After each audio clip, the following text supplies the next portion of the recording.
If you've had enough of the discussion of all the beautiful art and artists that we saw in Renaissance Europe, and you're really ready to take on the Catholic Church and see what exactly comes of the Reformation, then today's book just might be for you. Today, I will be reviewing the sixth book in the Story of Civilization series, The Reformation by Will Durant. Welcome to Spencer Reads Everything. I'm your host, Spencer Duncan, and today we're taking a look at the sixth book in the Story of Civilization, and one of the more interesting books that is really important for helping to hone the focus of the remainder of this series. I think I mentioned this in the last video when I talked about the Renaissance. The Renaissance, if you have a generous interpretation of it, takes up a lot of the continent and it covers a pretty long time period, but Will Durant chose to focus on a much smaller portion and a much smaller time frame than some people would. He was almost exclusively interested in Italian Renaissance. We actually have a similar issue with this book in the Reformation, although it is a little more widespread in terms of all the different territories that it talks about, and because it's dealing with religion, it even has a fair amount of discussion of religion beyond Christendom. So there is again some discussions of the rise of Islam, particularly the rise of the Ottoman Turks, and how they are going to engage with the Christian world and how the Reformation has an impact on the Christian world. So this book is going to cover a fair amount of land for the most part, but in terms of its time period, it's actually quite similar to the Renaissance. And that's one of the interesting things about the Reformation.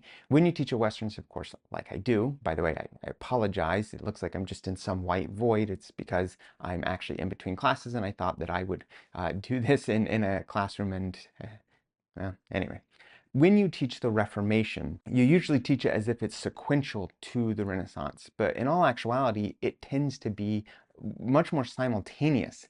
And there's actually much about the Renaissance that is influencing the Reformation and vice versa. And that's manifested in this book. Matter of fact, the full title of this book is The Reformation, A History of European Civilization from Wycliffe to Calvin, 1300 to 1564. So we're talking just over 250 years, which is much more comparable to the book on the Renaissance than it is to any of the other books before this. Obviously, talking about the Roman Republic and Empire and Greek civilization and our Oriental heritage and the Middle Age, all of those covered huge amounts of time and place. This is pretty common when you tell a sweeping history. The closer you get to the present, the smaller your focus gets.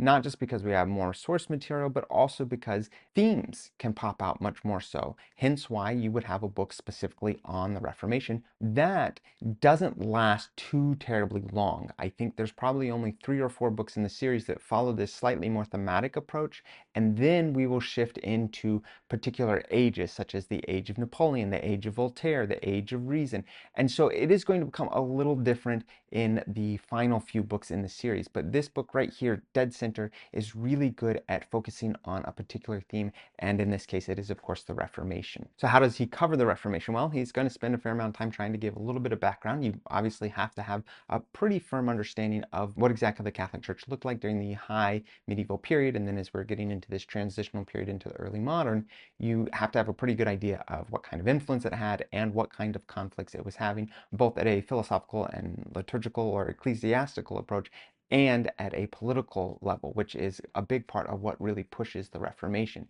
And that is actually something that I think really shows through in this book as he tries to detail all the different stages of the Reformation. And of course, Martin Luther being the big name in that, it's really going to manifest itself with this discussion of how exactly politics is going to protect Martin Luther and how it's going to make it possible for this element of the Reformation to be much more successful. Because, as the title suggests, it does not start just with Martin Luther. It actually goes back before that. I mentioned Wycliffe, who is sometimes referred to as the morning star of the Reformation. And that is because you do have people that come before Martin Luther, and you have these movements and you have these individuals that are going to really impact the trajectory of the Reformation. And for that reason, Will Durant spends a fair amount of time giving you a background on not just the Catholic Church, but all the different really important powers and individuals that he thinks you need to know to best understand the Reformation. And then after that, he puts a great deal of focus on Martin Luther and the impact of Martin Luther, not just the 95 Theses, and not just the translation of the Bible, and not just the doctrines that he espouses, but the political protection that he had. And that plays a big part of helping him to shape the rest of the book, because he then spends a good deal of time trying to trace how exactly the Reformation plays out in different places, and again, how politics is really going to affect the ability for the Reformation to be successful in various parts of Europe. He does put a good deal of time into exploring some of the more radical elements of the Reformation, but by and large, he is much more interested in trying to draw a larger picture and explain what exactly political and philosophical elements led to the Reformation. As a matter of fact, you don't actually get to Martin Luther until probably 250, 300 pages into the book, because he has all these different stages that he's trying to help you understand before you can get to the biggest player in the Reformation. And then even after he talks about Martin Luther, then his next focus, like I said before, is to look at the interaction of the Catholic Church and the Protestants with the Ottomans or other Islamic powers. And he's not so interested in necessarily exploring the second and third phases of the Reformation that bring us some of the more radical elements. That doesn't come till near the end of this book. But it is Will Durant. So when he does this, he also likes to put a lot of focus on trying to understand much more than just the big men of the time period. He tries to have his sections that also look at how the average person was living, how the average person was experiencing the church, talking about literacy rates and opportunities when it came to education or economic opportunities and social distinctions. That's a big part of his discussion as well. And you can see it here. It is a little harder in this case for him to fit it in because he is not following necessarily just one political entity. He is trying to, again, tell a story of the Reformation, which requires him to be a lot more selective in which places and territories he tries to give you a little more detail on the everyday life and the general philosophies that would guide people's lives at that time period. And then, of course, he ends this book with a section on the Counter-Reformation, because how can you talk about the Reformation without talking about how the Catholic Church responds to the Reformation? That's not a huge portion of the book, but it is a significant enough portion of the book that I feel like it's worth mentioning. And I would say that that is maybe one of the weaknesses of this book. I would argue that there is a lot when it comes to the Counter-Reformation, and I do think that that's something that you could almost always fill out.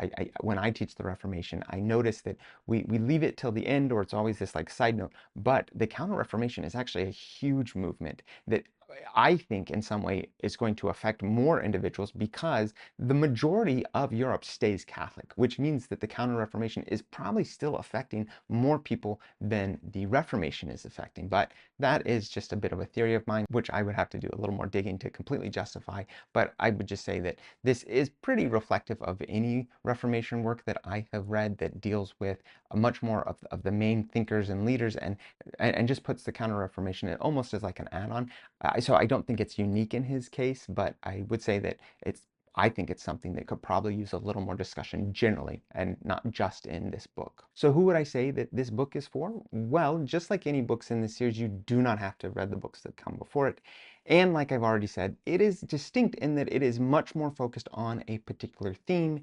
And because it's focused on that theme, even though it is going to cover a large area, territorially speaking, all over Europe, it is still also going to only be able to take in small pieces here and there in some respects.